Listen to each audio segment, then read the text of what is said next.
Bienvenue sur Oli et Thanato, le podcast qui parle de la mort et des deuils pour les vivants.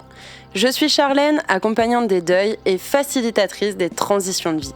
Dans ce nouvel épisode, notre invité va vous partager l'épreuve à laquelle il a dû faire face. Que lui est-il arrivé ? Qu'est-ce qu'il a mis en place pour accepter cet obstacle de vie ? Comment a-t-il fait preuve de résilience ? Qu'est-ce qui lui a permis de se relever ? À travers ces mots, vous percevrez qu'aussi terrible soit un deuil, une perte ou un changement, ce ne sont pas des fins en soi. Il est possible de s'en relever en cheminant pas après pas, chacun à son rythme et avec ses propres ressources. J'espère que vous trouverez l'écho et la résonance dont vous avez besoin pour cheminer dans votre propre processus, accueillir l'impermanence de la vie et voir cette transition comme une renaissance. Écoutons tout de suite son témoignage de résilience. Bonjour à tous, je suis ravie de vous accueillir sur un nouvel épisode de Oli et Thanato. Aujourd'hui, j'ai le plaisir d'accueillir Eva pour un deuil qu'on a partagé en tout cas toutes les deux, chacune à notre niveau et aussi avec des différences. Eva, je te remercie d'accepter cet échange et cette discussion avec moi et puis je te laisse te présenter de la manière dont tu le souhaites. Bonjour Charlène et bonjour aux auditeurs. Donc merci à toi surtout de me recevoir dans ce podcast. C'est vrai que ça peut être un peu compliqué de parler d'un deuil, voilà, ce qui nous a beaucoup touchés, mais je pense que c'est un sujet qui est très important à aborder parce que dans la vie, il n'y a pas forcément que des belles choses qui arrivent, donc ça fait vraiment du bien d'en parler et je pense que ce sera un bel hommage. Carrément, merci beaucoup. Et en effet, on va parler du deuil animalier, qui est un deuil qui n'est pas encore réellement bien considéré, bien admis, bien pris en considération, je dirais même pris au sérieux en fait, de manière générale dans notre société, y compris aussi par l'entourage. Et puis avant peut-être de pouvoir m'exprimer, j'ai surtout envie de te demander comment toi tu l'as vécu en fait justement ce deuil, et puis de nous dire un petit peu quel est l'événement et de ce petit animal qui s'appelait Tonka et qui est loin des yeux mais près du cœur. Donc oui, j'ai perdu mon petit chat, donc Tonka.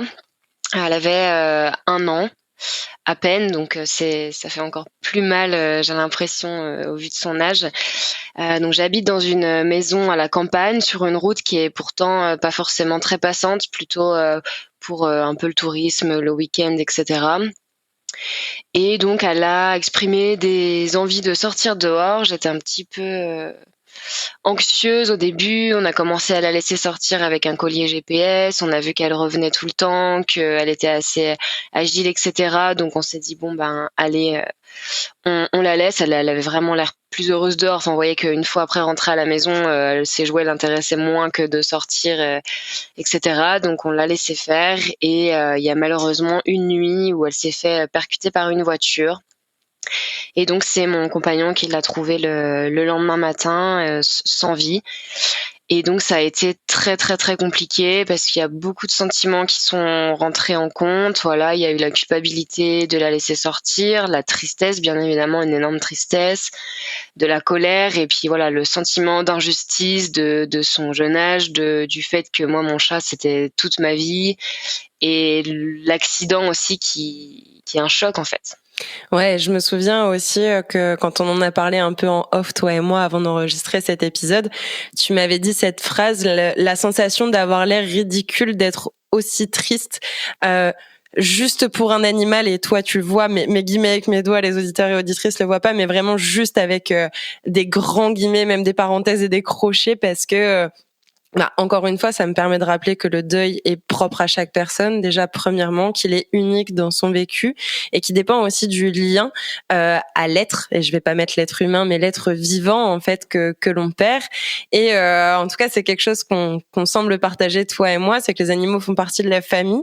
Et pour autant, toi, tu as eu justement cette sensation d'avoir l'air ridicule, d'être aussi triste. Est-ce que tu veux nous en dire justement un petit mot et peut-être le pourquoi, les mots que tu as pu mettre dessus sur ce vécu?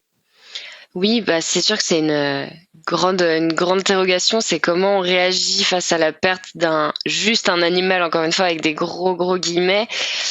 Surtout qu'on en avait parlé aussi, mais moi j'ai pas vécu de deuil d'une personne proche de ma famille avant ça, enfin de famille ou de mon entourage avant ça.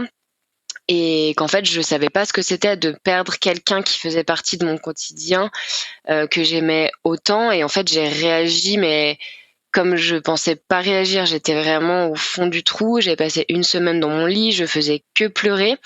Et en fait, c'est ça, je me suis sentie ridicule. Enfin, pour moi, ce deuil, il n'était pas qu'est-ce que c'est le mot? Légitime. Ouais, légitime, exactement. Merci. C'était pas légitime, et du coup, je me suis sentie un peu mal d'en parler avec des proches à moi qui, eux, avaient perdu quelqu'un de très proche, de leur famille, voilà, leur père, leur mère, leur meilleur ami, etc. Alors que moi, c'était que, entre guillemets, encore une fois, mon chat. Encore pire au travail, avec des gens qu'on connaît pas forcément. Comment leur expliquer qu'on peut pas venir travailler parce que on est trop triste parce qu'on a perdu son chat. Il y a aussi le fait que à ce moment-là, j'ai eu de la chance un petit peu dans mon malheur, parce que je suis tombée vraiment malade physiquement. Donc moi, j'ai eu un arrêt du médecin pour Covid. J'ai eu le Covid. Ce qui m'a permis de ne pas travailler. Mais en fait, si j'avais pas été arrêtée par le médecin, je sais pas ce que j'aurais fait. En fait, j'aurais pas pu aller travailler. Je sais pas ce que j'aurais dû expliquer encore plus à mes collègues, et voilà. Ouais, donc vraiment un sentiment de pas être légitime, de pouvoir vivre cette peine, de pouvoir vivre cette tristesse, de pas se plaindre, mais de pouvoir mentionner ça en fait auprès de certains proches ou même certains collègues de travail qui ont peut-être eux vécu un deuil, et dans le sens un décès d'un être humain. Et c'est là où on voit que il y a souvent cette comparaison en fait, encore une fois, dans le deuil de, je vais prendre ce stéréotype-là, mais perdre un enfant c'est plus grave que de perdre un parent, ou de perdre un frère ou une sœur c'est plus grave que de perdre un ami. C'est ce qu'on pourrait se dire de manière peut-être logique et intuitive, mais quelqu'un qui ne s'entend pas du tout avec sa fratrie, ce sera peut-être bien plus important pour cette personne de perdre un animal ou son ou sa meilleure amie que de perdre un frère ou une sœur. Et ça, c'est important, je pense aussi à prendre en considération. Et s'il y a des personnes qui nous écoutent, pour le coup, qui ont peut-être pas d'animaux, je peux entendre aussi que ça peut être plus difficile pour ces personnes-là de dire, ben oui, bon, c'était juste une boule de poil, et puis ben tu peux racheter un petit tonka, et puis retrouver un petit tonka noir et blanc ou marron ou gris ou beige, enfin qu'importe, et puis ce sera tout pareil. Sauf que non, dans ces moments-là, c'est ton cas, ou moi, avec mon exemple, c'était ma chaîne bambou que je voulais, et pas un autre cocker américain noir et blanc avec les taches et les moustaches exactement au même endroit. Non, c'était cette relation-là, cette âme-là, cette énergie-là, et pas une autre. Donc, petit message aux proches, au passage, sans aucune culpabilité, mais si vous n'avez pas d'animaux, essayez peut-être de juste d'écouter.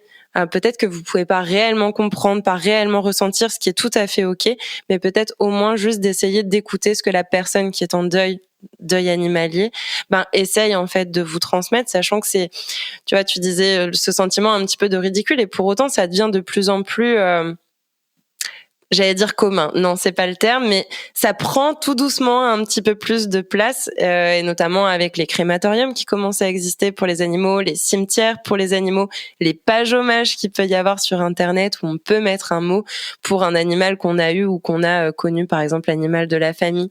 Le fait qu'il y a certaines entreprises aussi qui commence à accepter un jour de maladie, un jour de congé deuil, même si j'aime toujours pas cette expression, pour un animal. Donc voilà, tout doucement, on voit que ça commence à bouger. Et d'ailleurs, ça me permet peut-être de parler avec toi des obsèques, parce que pour le coup, c'est un point de différence. Une fois que le décès de ton cas a été constaté, du coup, qu'est-ce que tu as fait? Comment ça s'est passé pour toi? Alors là, de manière très, on va dire, pratico-pratique, et on reviendra sur les conséquences émotionnelles, sur les ressentis que tu as pu avoir dans un second temps, si tu le souhaites. Alors oui, au début, c'est toujours l'interrogation. Donc comme je l'ai dit, moi, c'est mon compagnon qui l'a trouvé. Donc déjà, j'ai eu cette chance-là, moi, de pas la voir. Donc lui, l'a déposé dans notre garage en attendant qu'on sache ce qu'on veut le faire. Donc tu m'arrêtes si je me trompe, mais il me semble que enterrer son animal dans son jardin, c'est interdit. Oui.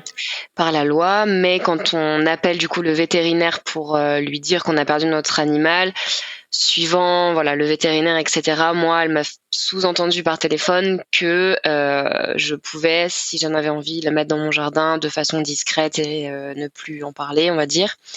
Mais sinon, pas vu, pas pris. Voilà, exactement. Mais sinon, elle m'a proposé donc de passer, avec le corps de Tonka, et j'avais le choix donc entre une crémation, commune, où on ne peut pas récupérer les cendres parce qu'elle est, brûlée avec, d'autres animaux, ou alors une crémation, individuelle où là, je pouvais récupérer les cendres dans une urne.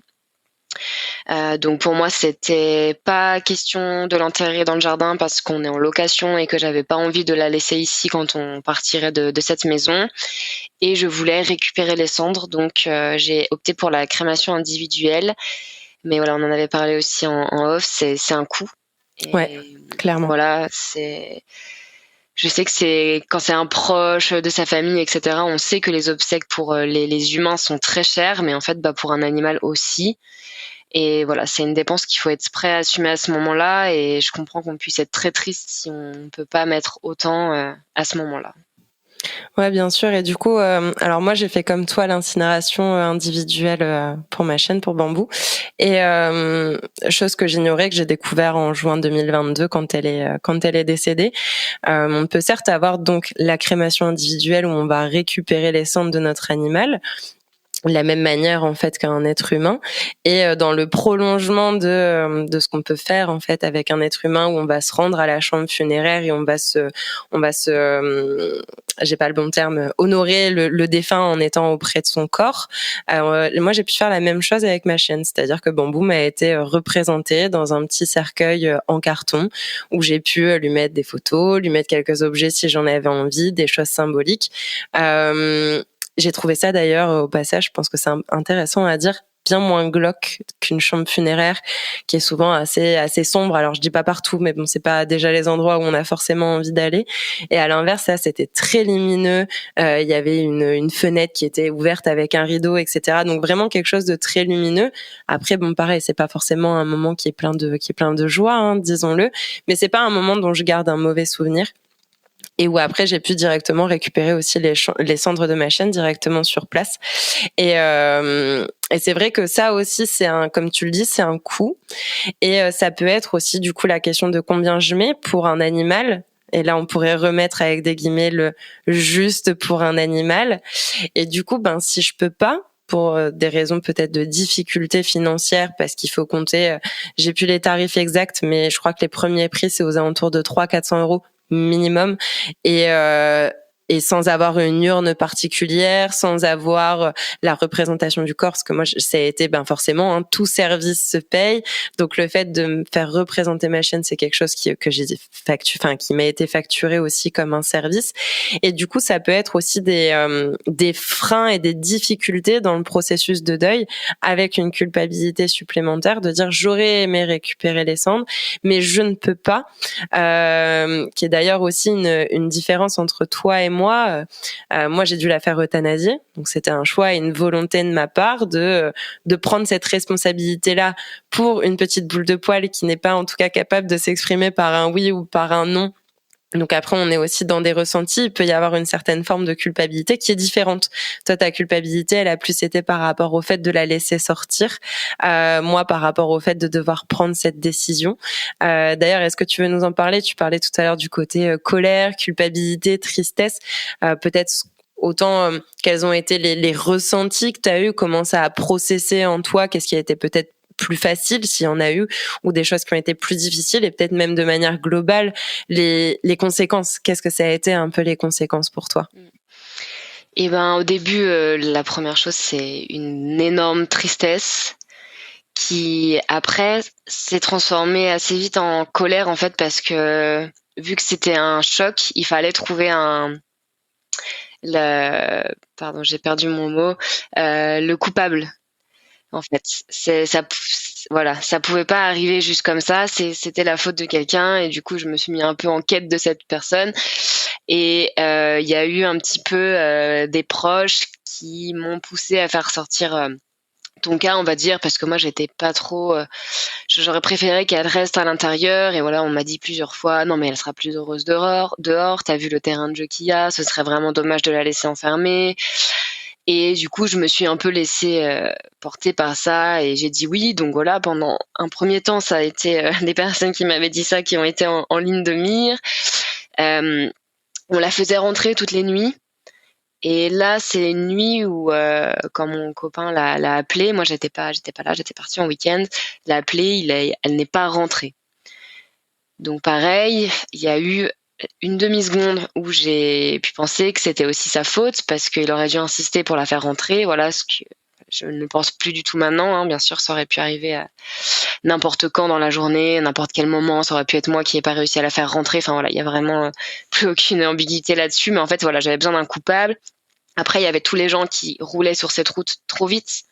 Là, mais encore maintenant, en fait, à chaque fois qu'il y a une voiture qui passe un peu trop vite, j'ai envie de lui lancer un truc parce que ça me fait de la peine. Et voilà, la personne qui s'est pas arrêtée, mais bon, pareil, en pleine nuit, qu'est-ce que c'est possible de faire? Enfin, c'est, voilà, la colère. Et ensuite, ben, petit à petit, l'acceptation, hein, ce qui est le plus dur. Tu dirais qu'aujourd'hui, tu as accepté ou est-ce que tu te sens encore en chemin? Et peut-être si tu as accepté, qu'est-ce qui t'a peut-être aidé? Est-ce qu'il y a eu un déclic? Est-ce que c'est le temps? Est-ce qu'il y a quelque chose qui t'a permis d'être plus dans cette acceptation? Sachant que derrière acceptation ne veut pas dire qu'on est d'accord avec la situation.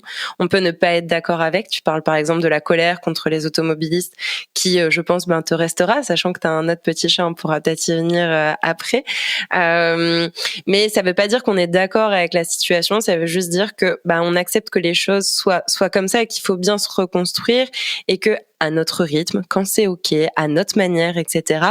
En tout cas, de se reconstruire, de quitter cet état de résistance de je vais m'agacer contre toutes les voitures et je vais en vouloir aux personnes qui m'ont dit de la faire sortir et je vais rester dans cet état de culpabilité même envers moi-même, par exemple d'être partie en week-end parce que j'étais pas là.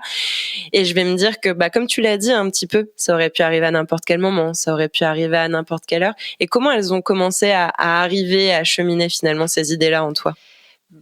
Comme je l'ai dit au début, ça a été très compliqué. J'ai oublié de répondre à une partie de la question juste avant, mais c'est vrai qu'il y a eu un petit moment où, quand je rentrais, et dès que je voyais la route, enfin que je me garais à l'endroit où elle s'est fait percuter, j'avais vraiment ce choc. Enfin, en fait, ça allait à peu près la journée, et je rentrais, je voyais l'endroit et je me mettais à pleurer. Donc, je rentrais chez moi tous les soirs en pleurant, et je retrouvais mon compagnon qui était pas bien non plus, hein. C'était aussi son petit chat, donc voilà, ça a été compliqué. C'est vraiment une perte d'un être qui est quotidien. Et du coup, aujourd'hui, je dirais que je suis encore, à mon avis, en voie de d'acceptation. C'est pas encore totalement accepté.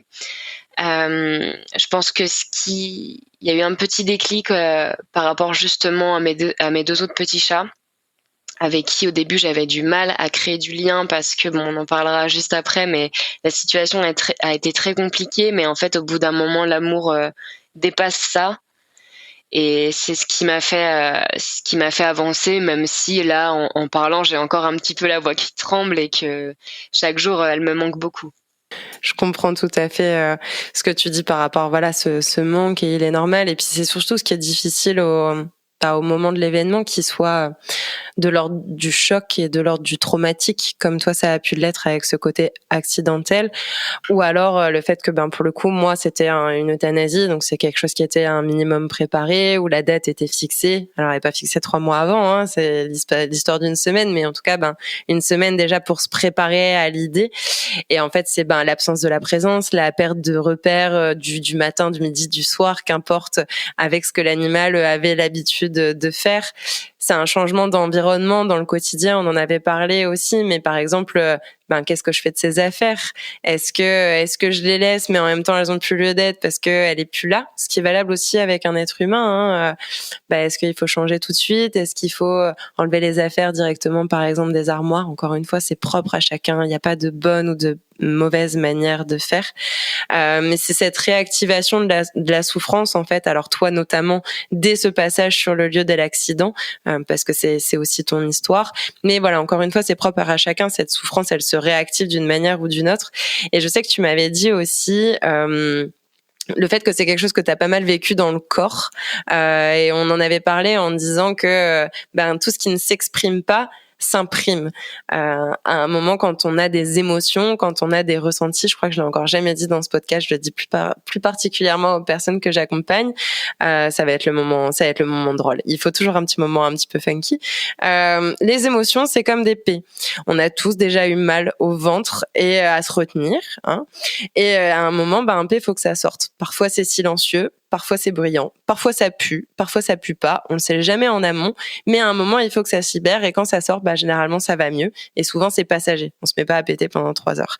Et c'est de la même manière, en fait, avec les émotions. Et je trouve que une image vaut 1000 mots. Et depuis que j'ai cette image, je trouve, elle est vachement parlante. Et oui, s'il y a quelque chose qui ne s'exprime pas, ça va s'exprimer d'une autre manière où ça va s'imprimer en soi. Et du coup, j'aimerais bien que tu nous en dises un peu plus sur, en tout cas, l'une des manières qui a été la tienne, peut-être de le vivre et de le ressentir, notamment à travers le corps. Oui, je suis tombée très malade. Comme je l'ai dit tout à l'heure, j'ai eu le Covid un jour. Enfin, en fait, voilà, vu que j'étais en week-end, il y avait cette culpabilité du week-end, tout ça. Je suis rentrée le lendemain le plus vite possible. Et oui, un jour plus tard, c'était encore le week-end, donc j'ai pas eu besoin d'aller travailler. Et en fait, le lundi matin, en me réveillant pour aller au travail, je me suis dit non, mais c'est pas possible, ça va pas du tout. J'avais mal partout, j'avais du mal à respirer. Du coup, de là, je suis allée chez le médecin qui m'a déclaré Covid. Donc bon, est-ce que c'est le corps ou est-ce que j'ai vraiment juste attrapé le Covid? Je sais pas, mais j'avais vraiment l'impression d'être épuisée mentalement et physiquement. Et après, ça a suivi pendant tout le deuil. En fait, je fais beaucoup de sport, ça m'arrive quasiment jamais de me blesser. Et là, je faisais mes blessures sur blessures. Je sentais que j'avais pas le tonus qu'il me fallait. J'étais tout le temps fatiguée. Donc voilà, comme tu dis, ça se ressent vraiment dans le corps. Et encore une fois, est-ce que c'était la fin d'année, le fait qu'il fasse plus froid, etc., ou le fait que j'étais en train de faire mon deuil, c'est discutable. Mais je pense que vraiment, il y a de ça et moins je suis triste. Enfin, moi, j'ai l'impression d'être triste en tout cas, et plus j'ai l'impression de retrouver de l'énergie. Et elle est importante aussi, ce moment de perte d'énergie. Il est normal, c'est un mécanisme de protection aussi. Donc voilà, c'est des choses que si vous ressentez, je trouvais ça intéressant que tu puisses le mentionner. Tout le monde le ressent pas, tout le monde le vit pas comme ça, et encore une fois, c'est ok. Mais si c'est votre cas, c'est ok. Et donc c'est ok de prendre soin de soi, dans ces moments-là, de se reposer, de rien faire si on en a envie, de juste rester sous la couette avec un chocolat chaud, une tisane, un plaid, une série Netflix, un livre, ce que vous souhaitez. Mais ce qui va faire, en fait, ce qui va vous faire du bien à ce moment-là, ce qui va vous permettre de vous reconstruire déjà intérieurement et peut-être déjà dans le corps, parce que ça vient ébranler aussi à l'intérieur. Cette souffrance, elle s'exprime par les mots, elle s'exprime par les émotions, mais elle s'exprime aussi à travers le corps.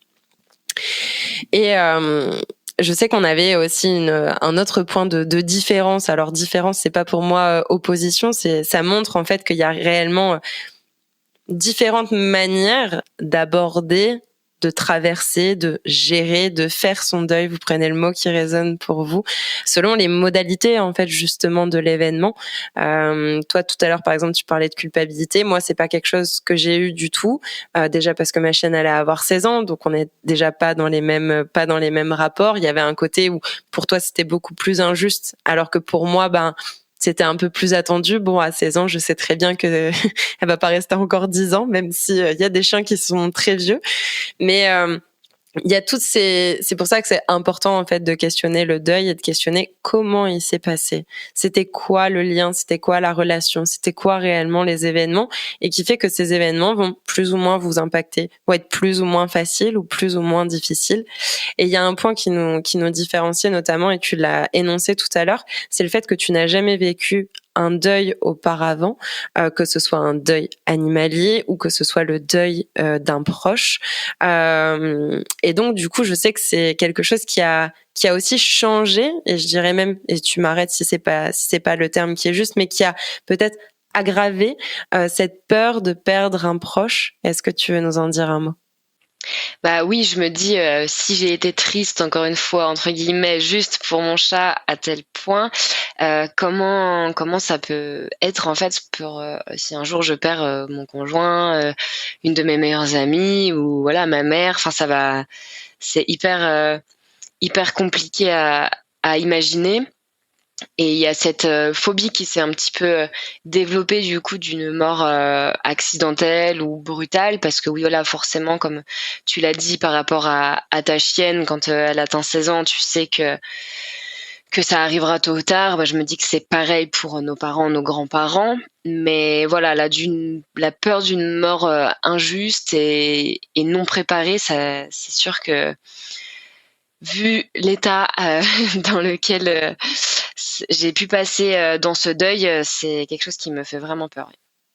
Et du coup, est-ce que pour l'instant c'est quelque chose qui reste au niveau mental, intellectuel et de l'ordre de la pensée, du ressenti personnel, ou est-ce que du coup ça t'a peut-être transformé dans certaines actions ou réactions ou façons de faire justement par rapport à tes proches, ou pas du tout et c'est juste de l'ordre de la phobie et quelque chose qui est plutôt intime et perso aujourd'hui?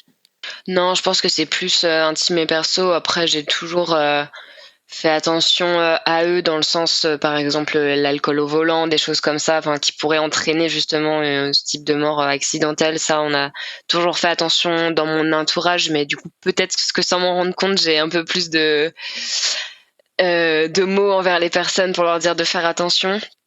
Mais non, pour l'instant, c'est pas forcément quelque chose, qui ressort, je pense, physiquement, mais c'est plus moi qui développe, ma petite peur dans mon coin, en attendant que ça aille mieux.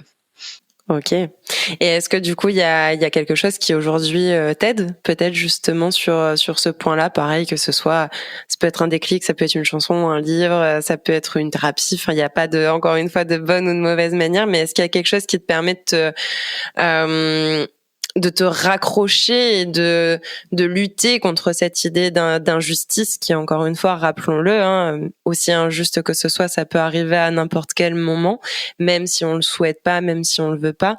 Et justement, quand je te pose la question de savoir s'il y a quelque chose qui t'aide, c'est d'éviter d'être dans cette résistance. Je le dis souvent, mais moi j'accompagne à passer de la résistance à la résilience.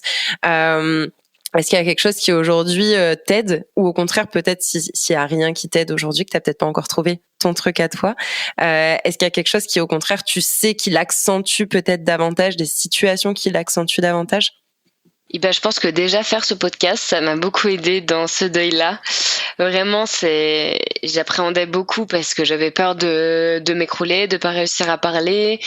Et en fait, j'y arrive parce que je prends ça vraiment, comme on l'a dit tout au début, comme un hommage et ça me fait du bien d'en parler et du bien de discuter avec toi. Voilà, c'est ton métier, comme tu dis, de faire passer les gens, à l'acceptation et donc voilà, rien que ça me fait vraiment du bien. Et après, j'ai eu aussi la réaction de proches sur qui je sais que je pourrais énormément compter.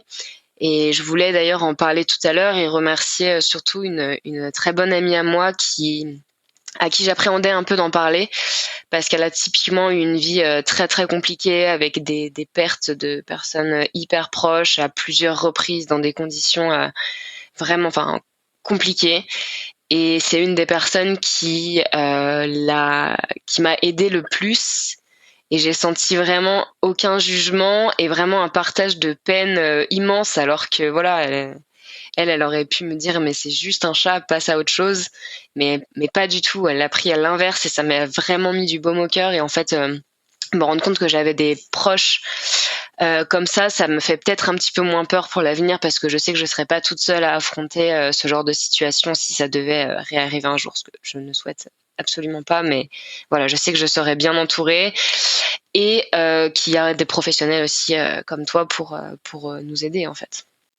Merci de préciser ces 2 choses, c'est super important comme tu dis déjà le rôle des proches, même si parfois ils encore une fois ça me permet de le repréciser, mais souvent les proches c'est pas qu'ils sont méchants et qu'ils en ont rien à faire, c'est que ce sujet du deuil et de la mort étant tellement tabou, d'où mon objectif avec ce podcast d'ouvrir la parole sur ces sujets, bah on sait pas quoi faire, on n'a pas de mode d'emploi et plutôt que de mal faire, et ben on préfère rien faire ou essayer de consoler tant bien que mal parce que être juste là en présence, dans le silence, on se sent d'autant plus impuissant et on se dit c'est impossible, je peux pas faire ça pour cette personne qui est endeuillée.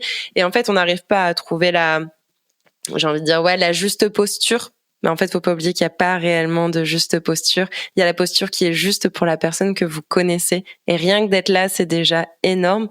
Et je dirais que peut-être l'une des plus grandes qualités, c'est cette notion de non-jugement. Peut-être que au fond de nous, certaines personnes peuvent penser que oui, c'est juste un chat ou c'est juste un chien. Et en soi, c'est ok. On a le droit de pas partager la même chose. Néanmoins, juste de prendre la personne en considération et dire ok, pour moi c'est juste un chat, pour moi c'est juste un chien ou un lapin, un colibri, tout ce que vous voulez, ça marche avec tous les animaux à poil, à plumes, à écailles, c'est valable pour tous les animaux. Mais néanmoins, ce que je veux dire derrière ça, c'est de se dire ok, même si la personne pense que c'est pas important, si c'est important pour le proche qu'elle aime, pour le proche qu'elle considère, juste de pas forcément le dire et puis peut-être de le garder, en tout cas dans un premier temps. Et peut-être qu'après, quand le deuil de cette personne aura avancé, peut-être qu'on pourra en parler et ouvrir le sujet et casser aussi ces tabous. C'était la première chose que je voulais dire par rapport aux proches. Et la deuxième, et c'est intéressant que tu le dises, c'est vrai qu'il n'y a pas beaucoup d'invités qui le disent en live pendant l'enregistrement, mais dire et se redire, c'est une réelle thérapie, que ce soit dans un podcast, que ce soit à l'écrit, que ce soit auprès d'un psychologue ou d'une psychologue, d'un thérapeute, d'un coach, d'une professionnelle de l'accompagnement de manière générale, qu'importe le type de personne vers qui vous allez. Mais c'est réellement un exercice qui est pas forcément simple parce que ça nous demande de replonger dans ces choses-là, de se remettre dans, quand je te pose la question, c'était quoi les émotions que tu as ressenties? Oui, forcément, tu les ressens, tu te souviens, ton corps se souvient, il se souvient de cette tristesse, se souvient de cette souffrance, de cette colère que tu avais et que tu as encore, où il y a encore des germes certainement qui sont là d'une manière ou d'une autre, de cette culpabilité. Donc c'est vachement inconfortable en fait de se replonger là-dedans. Mais c'est en se replongeant dans ces émotions, dans l'événement, dans qu'est-ce qui s'est passé, comment je l'ai vécu, comment je l'ai accepté ou non, comment j'ai été en colère ou non, que en fait je peux de plus en plus faire de cet événement qui me paraissait horrible quelque chose à l'intérieur de moi et l'intégrer réellement. Il reste toujours horrible, mais son côté horrible et la souffrance et l'intensité à laquelle il était connoté au moment de l'événement, en fait diminue avec le temps. Quand j'entends diminuer, ça veut pas dire qu'on oublie, ça veut pas dire qu'en soi c'est moins fort, c'est juste que ça s'apaise. On trouve une certaine sérénité et donc une certaine forme d'acceptation, même si on refuse en soi toujours l'événement en tant que tel. Il y a un peu cette dichotomie et cette ambivalence. Et c'est vrai qu'en effet, le fait que toi t'aies pas vécu non plus de deuil par le passé, c'est aussi quelque chose qui vient rajouter. Et en tout cas, je te souhaite, si je peux me permettre de le dire comme ça, que cette première expérience que tu as eue, même si elle a été traumatique et difficile, s'apaise pour que demain étant le plus tard possible pour toi ou qui que ce soit qui peut écouter ce podcast, ce soit, alors c'est pas une préparation, c'est pas non plus un entraînement, ça n'empêche que ça nous donne aussi un avant-goût avec des grands guillemets, mais ça reste un avant-goût de ce qu'on vivra et de ce qu'on revivra à un moment ou à un autre, et d'essayer de se dire ok, si ça a été difficile pour moi, comment je peux faire de sorte à ce que la prochaine fois je trouve des outils, je sois plus apaisée. Par exemple, tu parles de cette amie, si demain une difficulté pareille doit se présenter sur ton chemin, je pense que tu sauras la contacter. Elle fera certainement partie des premières personnes. Et je vois au hochement de ta tête que, à mon avis, oui, elle fera partie des premières personnes que tu contacteras. Et c'est une ressource et c'est avoir connaissance aussi de ces ressources. Je sais qu'il y avait un dernier point qu'on souhaitait aborder, qui était le fait de reprendre ou non un animal. Dis-nous-en un petit peu plus sur toi, comment t'as fait, comment ça s'est passé, comment les événements ont fait que ça s'est passé comme ça, je vais dire plutôt. Ah oui, donc ça s'est pas fait dans l'ordre du tout, on va dire. Il y a un de nos voisins qui a eu une portée de petits chatons sauvages dans son jardin, voilà, d'une chatte errante. Donc il nous a demandé si on voulait prendre un petit chaton en plus de Tonka. Et donc on était partant pour ça. On voulait faire un test pour voir comment ça se passait et si elle s'habituait à quelqu'un d'autre, parce que c'est un petit peu une princesse avec son caractère. Et donc, on avait pris une autre petite femelle de la portée, voilà, qu'on a appelée Unai. Et elle a vécu donc 2 semaines avec Tonka avant que l'accident arrive à Tonka. Donc en fait, je me suis retrouvée avec un nouveau chaton juste au moment de la perte de mon autre chat. Et donc ça a été compliqué parce que j'avais du mal à accepter ça. J'avais du mal à rester avec Unai parce que ça me rappelait sans cesse Tonka. Et que en fait c'était pas elle. En fait, moi je voulais mon chat que j'avais déjà depuis 1 an, avec qui j'avais créé un énorme lien. Et voilà, et elle était très mignonne, toute petite, adorable, voilà, tout ce qu'il faut. C'est pas du tout de sa faute, mais voilà, moi les premiers jours j'ai vraiment eu du mal avec ça. Heureusement, j'avais mon compagnon qui était dans une autre optique. Et je dirais 1 semaine après la mort de Tonka, on a dû en fait s'occuper de la portée des chats errants. Donc on s'est retrouvé avec 7 chatons dans notre bureau en attendant d'essayer de les placer dans des familles parce que la SPA et d'autres associations étaient pleines et ne pouvaient pas les récupérer. Et mon compagnon justement s'est pris d'amour pour un autre chaton encore et ne voulait pas en plus laisser Unai toute seule. Donc on a récupéré un autre chaton de cette portée, encore une femelle, donc qui s'appelle Umi. Et c'est vrai que j'ai mis en fait beaucoup de temps, j'ai mis 2 mois, on va dire, à accepter les deux et à commencer à créer du lien, à jouer avec elles, à leur donner des friandises. En fait, tout ça, moi, c'était quelque chose que je réservais à Tonka. Donc, mon compagnon a très très bien pris le relais avec Unai et Umi, les a éduquées super bien, a joué avec elles tous les jours. Enfin voilà, s'en est super bien occupé. Ça en fait des chatons qui sont vraiment adorables, hyper social, hyper curieux. Donc c'est super. Mais voilà, moi ça a été vraiment plus compliqué. Et c'est seulement maintenant que je commence vraiment à les prendre dans mes bras et puis à leur redonner des petits noms d'amour. Et aussi à la question de est-ce qu'on les fait sortir. Et ça, par contre, je m'y suis clairement opposée en disant que moi, je voulais pas revivre une perte comme ça pour n'importe quel autre animal que je prendrais. Donc non, je prendrais pas le risque. Que là, dans cette maison-là, c'est pas possible de leur faire un extérieur qui est sécurisé, mais que quand on aura notre propre maison, si elles émettent le besoin de sortir, on fera tout pour construire voilà un extérieur pour chats qui est sécurisé, où elles ne peuvent pas aller sur la route, se faire écraser ou quoi que ce soit. Ouais, il y a un peu cette sensation d'avoir peur de remplacer ton cas. Est-ce que c'était ça justement avec ces 2 petites boules de poils qui sont rentrées dans votre vie à ce moment-là? Ça arrivait tellement vite qu'en fait c'était ça, j'avais l'impression que j'avais perdu mon chat et qu'on m'en donnait un autre et que voilà, ça y est, c'était remplacé, et que mon chagrin il devait être terminé et que voilà, c'est bon, on remplace un chat par un chat et puis Ouais, un peu la relation pansement quoi. C'est ça. Et comme tu disais, c'était pas un chat que je voulais, c'était mon chat, c'était ton cas, voilà, c'était. Bien sûr. Et est-ce que après coup, maintenant tu dirais que la présence de ces 2 petits chats t'ont aidé justement à cheminer dans ce deuil, même si ça a été 2 mois où t'as pris tes distances? Est-ce que finalement le fait de les avoir aujourd'hui, c'est plus une force et quelque chose qui t'aide d'une certaine manière? Oui, je pense déjà pour des questions pratiques, comme tu disais tout à l'heure par rapport aux affaires, ça j'ai pas eu à le faire. Donc, et déjà je pense que c'est une chose en moins parce que elles ont tout de suite récupéré les jouets de Tonka, ses paniers, et au contraire ça m'a fait vraiment du bien qu'elles les utilisent en fait. Parce que ça, voilà, c'est comme quand une maman, elle donne quelque chose, voilà, à son enfant, voilà. Et donc ça a été une difficulté à passer en moins.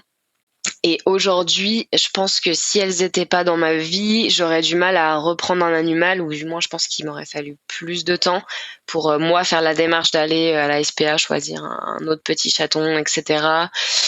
Et en fait, elles m'apportent énormément de bonheur. Et donc, je serais en train de passer à côté parce que j'aurais cette appréhension de est-ce que je reprends l'animal ou pas tout de suite, ou voilà. Alors que là, en fait, chaque jour où elles sont là, c'est une super journée. Et voilà, comme je disais tout à l'heure, elles sont trop mignonnes, elles sont super sociables. Et voilà, elles ont vraiment leur caractère qui fait plaisir. Ouais, et du coup, moi, je peux faire un témoignage qui est complètement différent du tien pour le coup.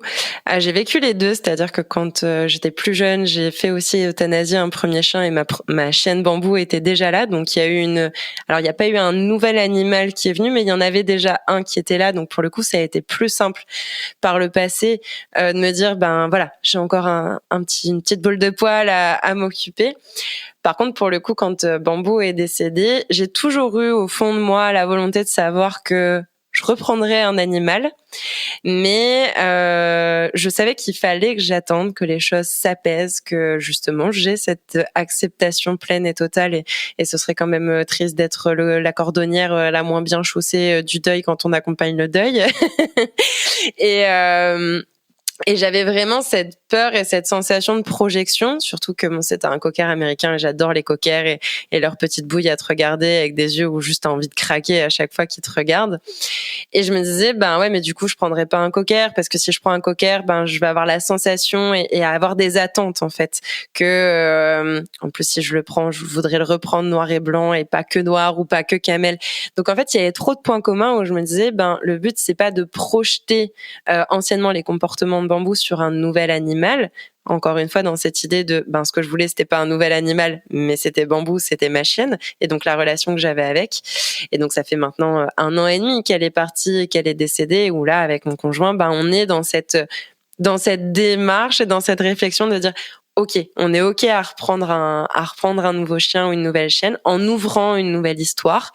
Et si ça doit être un cocker américain noir et blanc avec le même délire qu'elle, les mêmes taches qu'elle, etc. physiquement, c'est ok. J'ai plus cette peur de la projection de me dire, ben comme c'est un cocker, etc. Ben il sera comme ci, comme ci, comme ça. Il sera comme Bambou.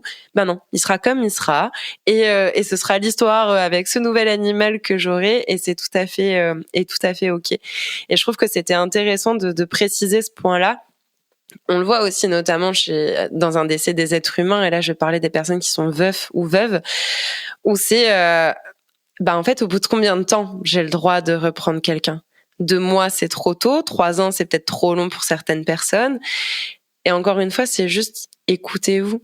Il n'y a pas de bonne ou de mauvaise durée. Pour certaines personnes, déjà, reprendre quelqu'un au bout de 3 ans, ça leur paraîtrait très tôt. Et pour d'autres, il faudrait attendre 10 ans. Et en fait, il y aura toujours quelqu'un pour vous dire quelque chose, que vous preniez un nouveau compagnon, une nouvelle compagne, sans dire de se marier. Ils eurent beaucoup d'enfants et vécurent heureux, hein, mais juste on a le droit d'être de nouveau dans cette séduction, dans ce partage aussi de moments.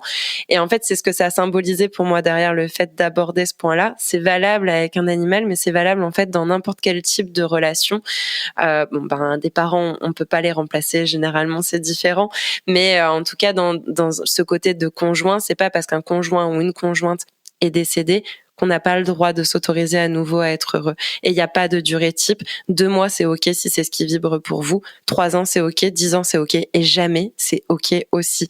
Imaginons ne pas reprendre d'animal après en avoir perdu un. C'est ok aussi, en fait. L'important, encore une fois, c'est de s'écouter et savoir réellement ce qui est en accord avec soi et pourquoi on le fait ou pourquoi on le fait pas finalement. Est-ce qu'il y a quelque chose que tu souhaitais rajouter, un message à passer que tu aurais aimé passer et que tu n'as pas eu l'occasion de faire encore ou pas? Non, pas forcément, juste, encore une fois, remercier les proches qui ont vraiment un rôle, hyper important dans tous les processus, de deuil, et ça, que ce soit pour un animal ou un être humain, enfin voilà, faut vraiment compter, faut vraiment savoir qu'on n'est pas seul, et faut pas hésiter à demander de l'aide quand on en a besoin. Ouais, bien sûr. Et il y a pas de honte, et je vais reprendre les premiers mots qu'on a eus. Même si aux yeux de certaines personnes, c'est juste un chien, juste un chat, juste un canari, juste un hamster, encore une fois avec des grands guillemets, écoutez-vous. Si pour vous c'est surtout un animal à l'inverse du juste, juste simplement écoutez-vous. Oui, tous les deuils sont légitimes. Exactement, mais c'est ça, il n'y a pas de comparaison, c'est juste écouter ce qui vibre. Et encore une fois, s'il n'y a pas d'émotion particulière derrière un deuil, ça peut aussi questionner. Bon, je pourrais repartir sur un épisode en disant ça, mais ça peut aussi questionner, mais c'est ok, en fait, il peut ne pas y avoir réellement d'émotion parce que peut-être que la relation n'était plus là ou n'était pas là, et c'est pas parce qu'on fait partie de la même famille qu'on doit forcément être triste pour quelqu'un. Ça veut pas dire qu'on n'aimait pas cette personne, c'est juste que il y avait peut-être pas de lien. Donc finalement, son décès, on va peut-être être en peine pour les proches qui étaient proches de cette personne-là. Et ça fait pas de nous une mauvaise personne. C'est aussi des questions qu'on peut se poser. Mais je vais m'arrêter là parce que je pourrais repartir pour un épisode. Et c'est une ouverture pour un prochain sujet. Exactement, c'est ça. Encore un grand merci à toi, Eva, pour cet échange qu'on a pu avoir. Et puis, je te dis à très très vite. Merci à toi pour ce bel hommage.